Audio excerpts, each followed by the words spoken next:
तीसरी पातशाही श्री गुरु अमरदास जी महाराज की वाणी है। आप बतौर सवाल फरमाते हैं कि दुनिया में ऊंचे भाग्य वाले कौन हैं? क्या शाह, बादशाह, राजा महाराजा? फिर खुद ही जवाब देते हैं कि नहीं, बल्कि ऊंचे भाग्य वाले वे हैं जिन्हें मनुष्य जन्म पाकर कोई पूरा गुरु, कामिल मुर्शद मिल गया।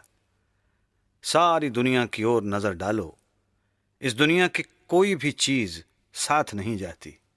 न माँ, न बाप, न स्त्री, न बाल बच्चे, न बहन, न भाई, न कौम, न मजहब, न धन, न और कोई सामान।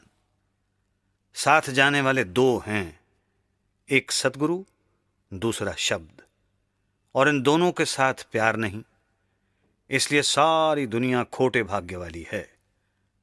मगर जो सतगुरु के पास जाते हैं, सेवा भाव रखते हैं, उसके हुक्म का पालन करते हैं, वो उनकी लिव सच्चे नाम के साथ जोड़ देता है। सच्चा नाम बिना किसी कौम और मजहब के लिहाज के हर एक के अंदर हो रहा है। सो जब तक कोई अंदर जाने वाला रूहानी मंजिलों का वाकिफकार महात्मा नहीं मिलता, हम अंदर नहीं जा सकते। सतगुरु का उपदेश क्या है कि तू और कुछ न कर, सिर्फ अपनी सूरत को उस शब्द के साथ जोड़ दे। इस तरह सतगुरु अपने शिष्य को सच्चे नाम के साथ जोड़ता है। अब सवाल पैदा हुआ कि दुनिया में अनेक मजहब हैं और हर एक मजहब अपने अपने लफ्ज़ों को सच्चा नाम समझे बैठा है। हिंदू ओम ओम को सच्चा नाम कहते हैं, सिख वाहेगुरु वाहेगुरु को सच्चा नाम कहते हैं, मुसलमान अल्लाह अल्लाह को सच्चा नाम कहते हैं, ईसाई गॉड गॉड को सच्चा नाम कहते हैं। इसी तरह और मजहबों का हाल समझ लो। बेशुमार सच्चे नाम हो गए, शोर मच गया। अब कौन सा नाम है जो एक है और सबके लिए साझा है, जिसको सच्चा नाम कहें? इसका फैसला गुरु साहब आप ही अगली कड़ी में करते हैं। सुनो। कहते हैं, चाहे कोई हिंदू है या मुसलमान, सिख है या ईसाई, यहूदी है या किसी और मजहब का, मोमिन है या काफिर, सच्चा नाम हर एक आदमी के अंदर है। जब इसकी रूह उस सच्चे नाम के साथ जुड़ जाए, उसकी लज्जत ले ले, तो इसका जन्म मरण खत्म हो जाता है और सदा के लिए सुख हो जाता है। वो नाम ना अरबी है, ना फारसी, ना तुर्की, ना अंग्रेजी और ना ही किसी और भाषा में। जब भाषा कोई नहीं तो कोई किताब भी नहीं, न वेद, न शास्त्र, न ग्रंथ, न पोथी, न इंजील, न कुरान और ना ही कोई और ग्रंथ। मगर लोग मन के कहे लगकर लफ्ज़ों को नाम समझे बैठे हैं। नतीजा क्या होता है? जब नाम को जपने से कोई फ़ायदा नहीं होता तो नास्तिक हो जाते हैं, खासकर पढ़े लिखे लोग।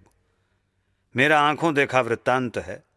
जब मैं मड़ी पहाड़ पर सब डिविजनल ऑफिसर के रूप में काम करता था, बाबू गज्जा सिंह जी मेरे साथ रहते थे।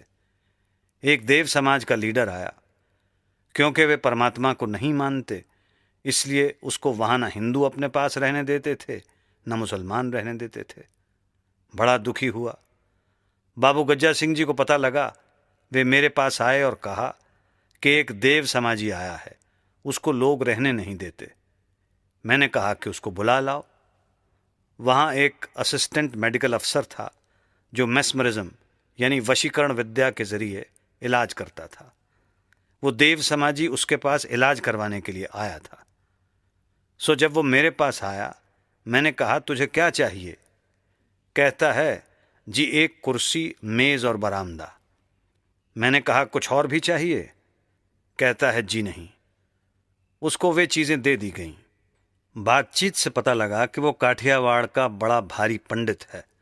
परमार्थी ख्याल था। तलाश में निकला, लेकिन परमात्मा नहीं मिला। कहीं देव समाजियों के यहाँ आ गया। उन्होंने साबित कर दिया कि परमात्मा है ही नहीं। हमारे देव भगवान गुरु को, जो खोजियों में अपनी मिसाल आप हैं, ना मिला, ना और किसी को मिलेगा। मैं तो दौरे पर जाता रहता था। मेरे पीछे बाबू गज्जा सिंह जी सत्संग करते थे और वह सत्संग में आया करता था। कितने समय सत्संग सुनता रहा। आखिर एक दिन कहता है कि मुझे नाम दे दो। मैंने अभी इस बात का कोई जवाब नहीं दिया, बल्कि कई दिन इसी तरह खामोशी से गुजार दिए। एक दिन कहता है, जी आप मजदूरों को क्या दिहाड़ी देते हो? मैंने कहा 4 आने।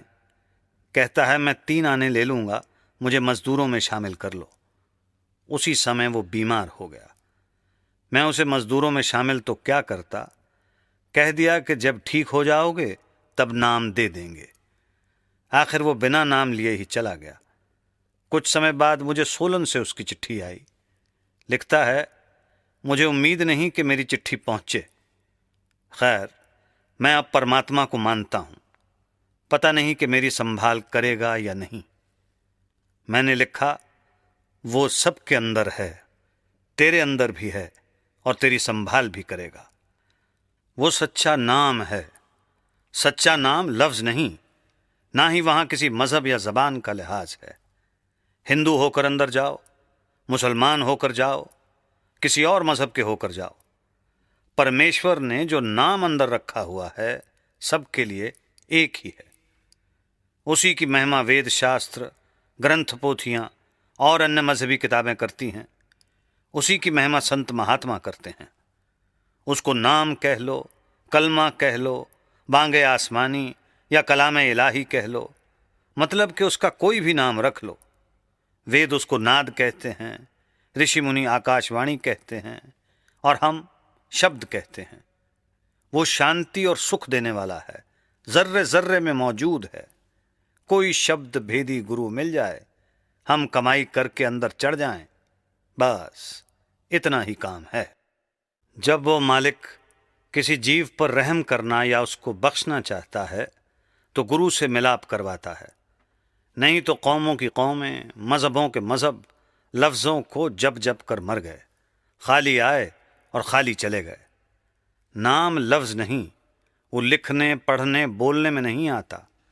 जब नाम की कमाई करोगे पर्दा खुल जाएगा और सच्चा नाम अंदर प्रकट हो जाएगा। कहते हैं, जब मालिक यानी नाम या इसमें आज़म अंदर बस जाए तो शांति आ जाती है। इसी तरह इसके अंदर अमृत बरसता है। जब ये उसको पीता है, काम क्रोध आदि वश में आ जाते हैं, मन इंद्रियां काबू में आ जाती हैं। वो गाने बजाने वाला शब्द नहीं, ना ही वो लिखने पढ़ने बोलने में आता है। इसी भेद को एक मुसलमान फ़कीर इस तरह प्रकट करते हैं, इस्म रा ख्वानी मुसम्मा रा बिजू, बेमुसम्मा इस्म कै बाशद निकू। ये सारी उम्र इस्म यानी वर्णात्मक नाम को जप जप कर मर गया, खाली आया और खाली ही चला गया। जब तक मुसम्मा यानी नामी या धुनात्मक नाम न मिले, नाम का कोई फायदा नहीं। कहते हैं, अगर मालिक कृपा करे, गुरु मिल जाए, वो शब्द का भेद दे दे, तो भी लोग नाम लेकर रख छोड़ते हैं, कमाई नहीं करते। उनके मन मैले हैं, अंतःकरण में दुनिया की मैल भरी पड़ी है। नाम तो ले लिया, मगर इस तरह जिस तरह कोई रोगी दवाई लाकर आले में रख छोड़े और खाए नहीं। जब तक दवा खाई ना जाए उसका असर नहीं होता। जिस तरह मालिक की कृपा के बिना पूरा गुरु नहीं मिलता और वो नाम नहीं देता, इसी तरह परमात्मा की बड़ी दया, अति रहमत हो तो जीव नाम की तरफ आता है, यानी नाम की कमाई करता है। ये ठीक है कि जीते जी मरना आसान नहीं, मगर बिना मरे यानी नाम की कमाई किए बिना बनता भी कुछ नहीं। अगर ये कमाई करे तो काम क्रोध हौमे ममता आशा तृष्णा, मतलब कि इसके अंदर जो जो बुराइयां हैं सब जल जाएं। अब नाम है या रूह है या परमात्मा। जब नाम की लज्जत आ गई तब न लोभ है, न लालच है, न मोह, न अहंकार, न चोरी है, न ठगी। कहते हैं, अगर नाम की लज्जत आ जाए तो ये जीते जी ही मुक्त हो जाता है। फिर ये नाम की मस्ती में मस्त रहता है, ना किसी के साथ कोई झगड़ा, ना किसी के साथ फसाद। लेकिन वो इन मस्तानों की तरह मूर्ख नहीं होता, बल्कि ज्यों ज्यों कमाई करता है त्यों त्यों बुद्धिमान यानी सेंसिबल होता जाता है। फिर एक सत्संगी ने पूछा, हुजूर कामकाज उसी तरह चलेंगे या महाराज जी ने फरमाया, हाँ, बल्कि पहले से भी अच्छी तरह। जो घर बार छोड़कर फिरते हैं वे घर का काम संभालने से तो रहे, बाहर भी जहां तहां खाते फिरते हैं। किसी का चोरी का, किसी का डाके का, किसी का कैसा, किसी का कैसा।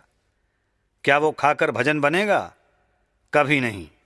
सो बहादुर वो है जो दीन और दुनिया दोनों को जीत गया, यानी जिसने मेहनत मजदूरी करते हुए नाम की कमाई कर ली। वरना जो कुछ भी कोई देता है वो कोई ना कोई ख्याल रख कर ही देता है। यहां तक कि औरतें लड़कियों के सिर पर से वार कर देती हैं। फिर एक सत्संगी ने पूछा, हुजूर, जो हम हमेशा लंगर से खाते हैं, क्या हमें भी देना पड़ेगा? महाराज जी ने फरमाया, कर्जा उतरता है सेवा से, नाम की कमाई से। सुबह शाम दोनों वक्त भजन करो, नहीं तो ऊंट बनोगे या सांड या कोई और बोझा ढोने वाला जानवर। इसमें कोई लिहाज नहीं, सोच लो। जब अंदर पर्दा खुल गया, रूह रूहानी मंडलों पर चली गई, मुक्ति हो गई। ज्यों ज्यों ये ऊपर जाता है त्यों त्यों अक्लमंद होता जाता है, ना कि इन मस्तानों की तरह बेअकल। जिस तरह मजनू लैला का आशिक था। लैला बादशाह की लड़की थी। लड़की ने बादशाह के जरिए शहर में हुक्म दे रखा था कि मजनू जिस दुकानदार से दूध, मिठाई, कपड़ा, मतलब कि जो चीज़ मांगे दे दी जाए, कीमत शाही खजाने से अदा की जाएगी। मजनू ने तो शायद ही किसी दिन कोई चीज़ ली हो, मगर शहर के जो भी मुफ्तखोर मुस्टंडे थे सब इकट्ठे हो गए और मजनू बनकर शहर को लूटने लगे। ये भी मजनू, वो भी मजनू, जिधर देखो मजनू ही मजनू। सारा शहर लूटा गया। लोगों ने बादशाह के पास जाकर शिकायत की कि मजनू एक है या अनेक, यहाँ तो सैकड़ों ही मजनू बनकर शहर को लूट रहे हैं। बादशाह ने कहा, बहुत अच्छा, लैला से पूछकर इसका इलाज करूँगा। जब लैला से पूछा गया कि मजनू एक हैं या बहुत सारे, उन्होंने तो सारा शहर ही लूट लिया है। लैला समझ गई। बजाय इसके कि कोई जवाब देती, बोली कि इसका इलाज मैं करूँगी। ढिंडोरा पिटवा दिया कि कल लैला छुरी लेकर बाजार में निकलेगी और मजनू का मांस लेगी। सब भाग गए। एक जो असली मजनू था वो रह गया। अब कहते हैं कि ज्यों ज्यों मनुष्य कमाई करेगा, इसे समझ आएगी, प्रेम और प्यार आएगा। सबको प्यार से देखेगा और कहेगा, जो मेरे अंदर है वही सबके अंदर है। तब उसको सब में एक ही दिखाई देता है। इसका नाम एकरंगी यानी मुक्ति है। अब श्री गुरु अमरदास जी कहते हैं कि जब तक रूहानी मंडलों पर जाने वाला कामिल मुर्शद न मिले, आदमी अंधा आया और अंधा चला गया। 9 दरवाज़ों में घोर अंधेरा है। जब तक ये 9 दरवाज़ों में बैठा है, इसको कुछ नहीं मिलता। मगर जब कामिल मुर्शद या पूरे गुरु के पास गया, उसने कहा कि तेरे अंदर शब्द है, जब तू शब्द की कमाई करेगा मुक्त हो जाएगा। अगर ये उससे शब्द का भेद लेकर कमाई न करे तो मुक्ति वुक्ति कोई नहीं। बड़े बड़े गुणी ज्ञानी बिना शब्द के अहंकार में फिरते रहते हैं। जब मैं सिकंदरपुर में था, वहाँ के मुसलमान रात को मेरे पास आकर बैठ जाते थे। एक दिन मैंने कहा कि तुम्हारे में कोई मुसलमान भी है? कहने लगे, आपको हम क्या दिखाई देते हैं? मैंने कहा, मुझे आप आदमी दिखाई देते हो, बंदे दिखाई देते हो, अलबत्ता आप मुसलमान किसको कहते हो? कहने लगे, जिसके पास कलमा हो। मैंने कहा, ठीक, मगर कौन सा कलमा हो? कहते हैं कलमे 2 हैं। मैंने कहा, नहीं। कहते हैं फिर? मैंने कहा, आप कलमा किसको कहते हो? कहते हैं ला इलाहा इल्ला अल्लाह। मैंने कहा, कुरान शरीफ में तो कलमे की तारीफ में कथन है कि कलमे वाले के नज़दीक शैतान नहीं आता, लेकिन आपके कई भाई रोज़ अदालतों में जाकर झूठी गवाही देते हैं। कहने लगे, फिर आप बताओ।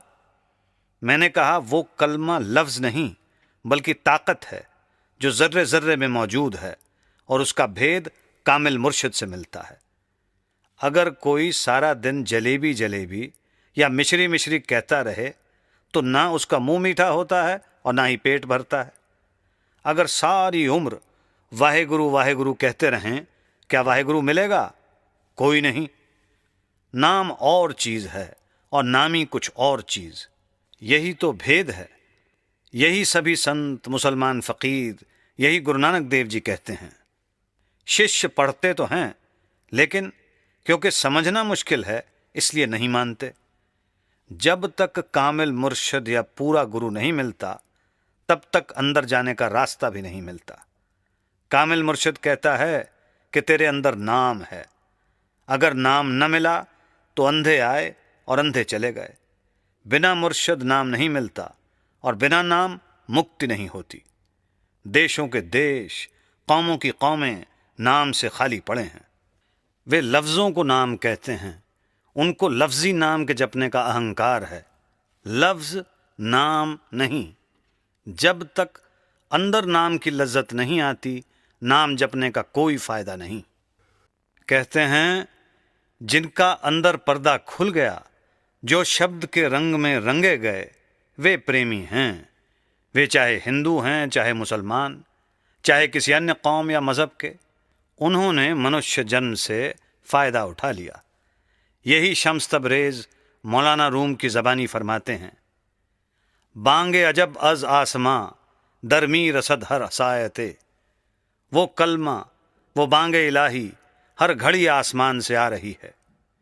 मी नशनवद आ बांग रा इल्ला कै साहिब दौलते। मैं उस बांग को सुनता हूँ और कोई भाग्यशाली सुनता है। फिर कहते हैं, ए सरफरो बुरदा तुखर जी आबो सब्जा पस मुचर यक लहजा दर बाला निगर ताबूक बीनी आयते। तू गधे की तरह पेट भरकर सोया रहता है, थोड़ा खा, रात को जाग और ऊपर देख, तेरे अंदर बांग आ रही है। फिर कहते हैं, बेचारा गोशे मुश्तरक गर नशनवद बांगे फलक। बेचारा जाने बेमज़ा कज हक नदारद राहते। जो कान आसमानी कलमे को नहीं सुनते, वे काट देने के काबिल हैं। वो जान जान कहलाने की हकदार नहीं जिसने मालिक से आराम ना पाया हो। यानी जिस रूह को अंदर नाम की लज्जत नहीं आई, वो रूह भी किसी काम की नहीं। फिर कहते हैं, आखिर चह बाशद गर शबे अज जां बरारी या रबे। कितना अच्छा हो तू रात को जागे और नाम की धुन को सुने। बेरू जही अज गोरतन अंदर रवि दर साख्ते। दोनों आंखों तक कब्र है। जब तू इस कब्र से ऊपर जाएगा तो तुझे वो शब्द मिलेगा। जब तक तू ऊपर नहीं जाता, कलमा कहो या शब्द, वो नहीं मिलता। आखिर में फरमाते हैं, अज जां बरारी यक सरे एमन जिशम शीरे अजल बांगे दराई का अंदरो नबुवत खिजारा गारते। जब तू ऊपर जाएगा तुझे वो शरीर मिलेगा जिसको मौत की तलवार भी नहीं काट सकती। मतलब ये है कि फ़कीर हौका दे देकर चले गए मगर सुनता कोई नहीं। सो जो इस नाम के रंग में रंगे गए, उनकी मुक्ति हो गई। वे सच्चे प्रेमी हैं। वे मनुष्य जन्म से फ़ायदा उठा गए। कहते हैं, वो परमात्मा सारी दुनिया को पैदा करता है। अपने अपने कर्मों के अनुसार कोई सुखी है, कोई दुखी, कोई अमीर है, कोई गरीब, कोई कैसा, कोई कैसा। इस दुनिया में अच्छा कौन है? जो ताल्लुक़ में रहता हुआ ला ताल्लुक़ है। भाव ये है कि दुनिया में रहता हुआ दुनिया से न्यारा रहे। कमल का फूल पानी में रहता है, जब बाहर निकालो तो सूखे का सूखा।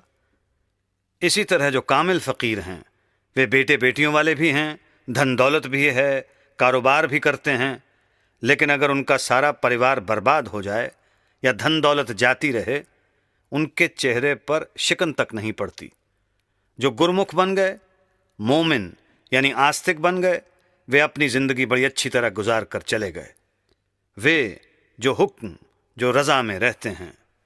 जिस तरह जो मक्खी शहद से भरे बर्तन के बीच में आ बैठी, उसने शहद भी ना खाया और मर भी गई, और जो किनारे पर आ बैठी, उसने शहद भी खा लिया और उड़ भी गई। गुरमुख या मोमिन दूसरी किस्म की मक्खी की मिसाल हैं। वे सीधे परमात्मा की दरगाह में जाएंगे, चाहे कोई हिंदू है, मुसलमान है, सिख है या यहूदी है या किसी और मज़हब का। जिसके पास कलमा नहीं, नाम नहीं, वो अंदर नहीं जा सकता। नाम सबके लिए एक ही है और सबके अंदर है। गुरमुख नाम की कमाई करके मुक्ति हासिल कर गए और मनमुख अपने गुनाहों की गठरी बांध कर साथ ले गए। अब शिष्य सवाल करता है कि गुरमुख और मनमुख की पहचान क्या है, काफिर और मोमिन की पहचान क्या है। गुरु साहब जवाब देते हैं कि जिसके पास कलमा नहीं वो काफिर है और जिसने अंदर उसकी लज्जत ले ली वो मोमिन है। अब इस तराजू से तोलो तो मोमिन कहीं कहीं मिलेगा, नहीं तो सब काफिर हैं। अगर इनको काफिर कहते हैं तो ये बुरा मानते हैं, लेकिन महात्मा लिहाज नहीं करते, वे सच कह देते हैं।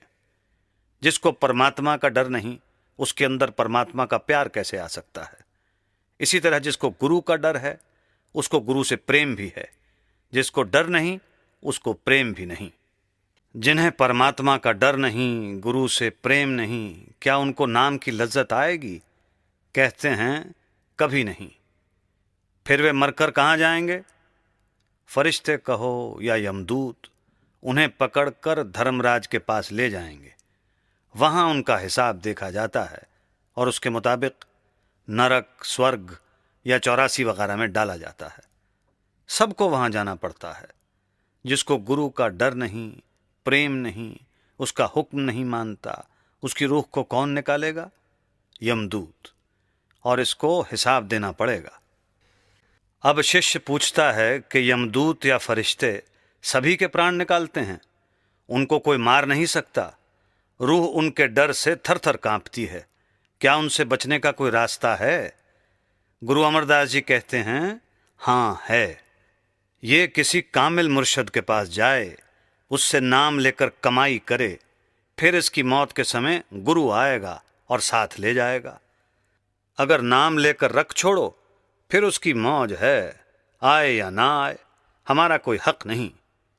ये फकीरों की फिलॉसफी है। ना यहाँ किसी कौम का लिहाज है, न जाति का। गुरु ने शब्द का मार्ग बताया है। जो उसकी कमाई करता है, उसकी मौत के समय यमदूत नहीं आते। लेकिन जो शरीयत वाले हैं, वे सुनते ही नहीं।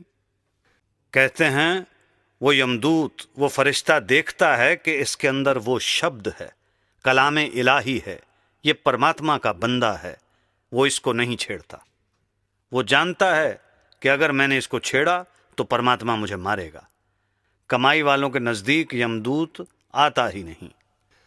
अब शिष्य फिर गुरु से, मुर्शद से पूछता है कि परमात्मा ने यमदूत क्यों बनाए हैं जो कि लोगों को दुख देते हैं। गुरु साहब जवाब देते हैं कि सोच समझ कर ही बनाए हैं, यूं ही नहीं बनाए। जिस तरह अगर बदमाशों को हथकड़ियां लगानी हों तो वहां साधु नहीं जाएगा, पुलिस जाएगी। यमदूत परमात्मा की पुलिस है। जो पाप करते हैं वे उनको पकड़ कर ले जाते हैं और धर्मराज के आगे पेश कर देते हैं। यमदूत हुक्म के बंदे हैं, उनका कोई कसूर नहीं। फरिश्ते कहो या यमदूत, वे हुक्म के बंदे हैं। जिनके पास नाम नहीं होता वे उनके प्राण निकालते हैं, और जो नाम वाले हैं उनके पास सतगुरु आता है।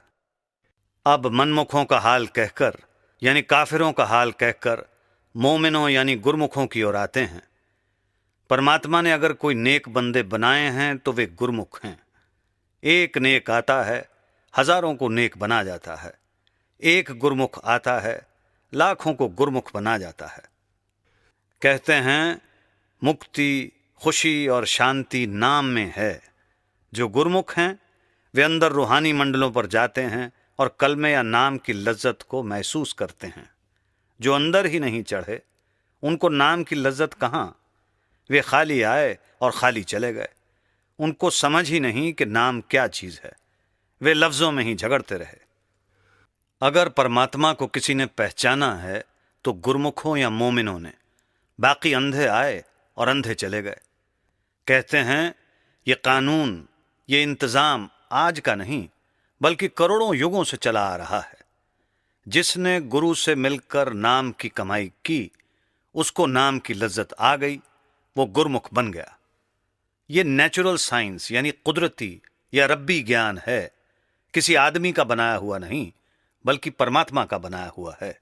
यहां शरीयतों का ताल्लुक नहीं, यहां तरीकत, मार्फत और हकीकत है।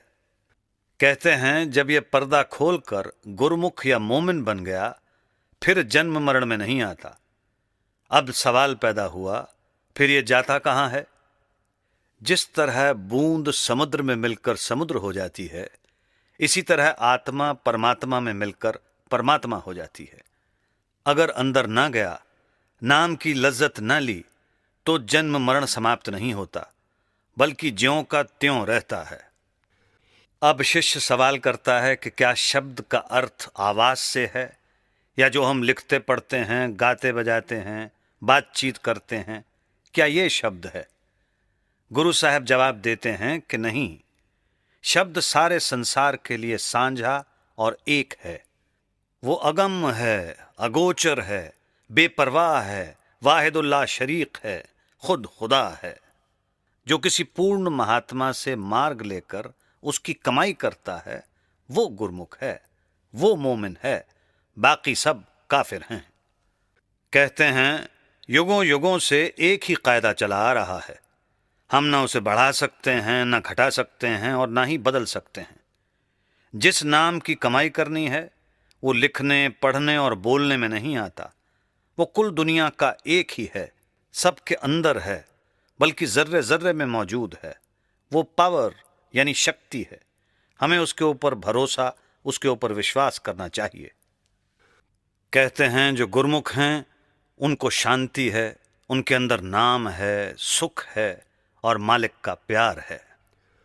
कहते हैं जब ये गुरमुख बने, मोमिन बने, तो नाम की समझ, नाम की लज्जत आती है और ये मालिक की दरगाह में कबूल होता है। जब एक बार अंदर नाम प्रकट हो गया, तो जितनी गंदगी है, जितनी मैल है, सब नाश हो गई। अगर ये मनुष्य जन्म पाकर किसी मुर्शद से मिले, उससे राह लेकर कमाई करे, पर्दा खोले, तो गुरमुख बन जाए। कहते हैं फिर ये न जन्म लेता है और न मरता है। इसके विपरीत जिन्होंने पर्दा नहीं खोला, वे जन्म लेते हैं और मरते हैं। यही शम्स तबरेज कहते हैं, सद हजारा बार रफ्तेम आमदेम ई जाए बाज, जाके है हस्त ई कारखाना आमदम रफ्तन बसाज। कि मैं सैकड़ों हजारों बार यहाँ आया और गया। ये कारखाना यानी संसार आने और जाने के लिए बनाया गया है। इसी तरह और कई फ़कीर कहते हैं, जिन्होंने नहीं कहा उनका ख्याल इस तरह है, जिस तरह कोई भला आदमी जिसे चोरी नहीं करनी, कोई और गुनाह नहीं करना, कह सकता है कि कोई पुलिस नहीं है। जहां हजरत मोहम्मद ने कहा है कि जिसके पास कलमा है उसके नज़दीक शैतान नहीं आता, वहां इस ला इलाहा इल्ला अल्लाह कलमे से मतलब नहीं, बल्कि वहां मतलब बांगे आसमानी से है। वो कलमा पढ़ना नहीं, सुनना है। जो सुनता है वो जन्म मरण में नहीं आता। मौलाना रूम हजरत मोहम्मद के ख्याल को अपनी मसनवी में यूं लिखते हैं, गुफ्त पैगंबर के आवाज़े खुदा, मीर सद्दर गोश मन हम चूं सदा। कि उस कलमे की आवाज़ मेरे कानों में हर वक्त आ रही है। जब तक कामिल मुर्शिद नहीं मिलता, ये उससे रास्ता लेकर अंदर नहीं जाता, तब तक जन्म मरण समाप्त नहीं होता। अगर पूरा गुरु मिल गया, अंदर पर्दा खुल गया, फिर जन्म मरण की ज़रूरत नहीं। जो गुरमुख बन गए, मोमिन बन गए, वे नाम से फ़ायदा उठा गए, बाकी खाली के खाली रहे। वे हर वक्त शराबे हकीकी, आबे हयात या नाम में मस्त रहते हैं। वे दुनिया से फ़ायदा उठा गए, उनका दुनिया में आना मुबारक है। अब शिष्य सवाल करता है कि परमात्मा के दरबार में कौन पहुंचता है? हिंदू पहुंचता है, मुसलमान पहुंचता है, सिख या ईसाई या किसी अन्य मज़हब का? गुरु साहब जवाब देते हैं कि वहाँ लिहाज नहीं। परमात्मा का कानून यानी उससे मिलने का तरीक़ा सारी दुनिया के लिए एक ही है। हमारी शरीयतें अलग अलग हैं। फिर उसके दरबार में पहुंचता कौन है? जिसके अंदर नाम है, कलमा है, जो उस सच्ची बाणी, उस कलाम इलाही को सुनता है, दूसरा कोई नहीं। कहते हैं जो गुरमुख हैं वे सोते जागते, उठते बैठते परमात्मा की ओर ध्यान रखते हैं। वे कहाँ जाएंगे? सहज समाधि में। सहज समाधि कहाँ जाकर मिलती है? चौथे लोक, मकाम हक में। कहते हैं पहले तो दुनिया में कामिल मुर्शद नहीं मिलता, यानी पूरे गुरु बड़े बिरले हैं। अगर भाग्य से मिल जाए और वो अंदर जाने की राह बता दे, फिर आगा पीछा न देखो, नाम की कमाई में दिन रात एक कर दो। फिर फरमाते हैं वो हमारा परमेश्वर शहंशाह निर्मल है, जो उसके साथ प्यार करेगा वो भी निर्मल हो जाएगा। वो निर्वैर है, जो उसके साथ प्यार करेगा निर्वैर हो जाएगा। वो पाक है, जब हम उसके साथ प्यार करेंगे तो हम भी पाक हो जाएंगे। सीधा हिसाब है। कहते हैं वो परमात्मा, वो गुणों का मालिक सबके अंदर है, कोई घट उससे खाली नहीं है, लेकिन आंखों के पीछे पर्दा लगाकर सबको बाहर निकाला हुआ है। ये सारी उम्र बाहर ही बाहर रहे, अंदर नहीं गए। अंधे और बहरे आए और अंधे और बहरे ही चले गए। जो आंखों से ऊपर रूहानी मंजिलों पर चढ़े, उन्होंने कुछ हद तक समझा कि वो गुणों का दाता मालिक सबके अंदर है। आम लोग चाहे माने या ना माने, जब कोई कामिल फकीर मिले और ये उनसे राह लेकर प्रेम प्यार से अंदर चढ़े, तो ये परमात्मा की हिदायत, परमात्मा के भेद को समझता है, नहीं तो नहीं। फरमाते हैं नाम बेपरवाह है, नाम खुद खुदा है। जिन्होंने नाम की कमाई की वे फायदा उठा गए, बाकी सब घाटे में चले गए।